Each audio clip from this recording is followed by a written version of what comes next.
I did not build this masjid, you did. Because of why?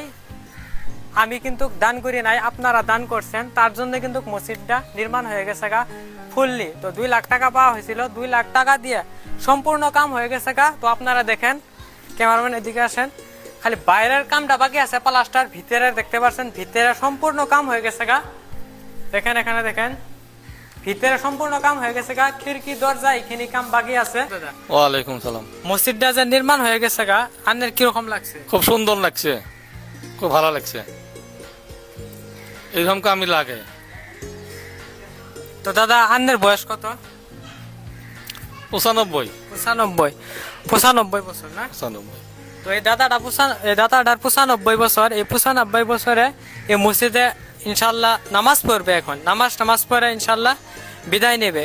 সবাইরই একদিন বিদায় নেওয়া লাগবে এই দুনিয়া থেকে, কিন্তু এইগুলা দান খায়রাত কিন্তু আপনাদের কিন্তু থেকে যাবে আজীবন তৈরি, চিরকাল তৈরি। মরার পরেও কিন্তু এই দান আপনারা যে দান করছেন এই টাকাটা কিন্তু বিফলে যায় নাই, হয় না দাদা? হ্যাঁ, বিফলে যায় নাই, বহুত কাম হয়েছে।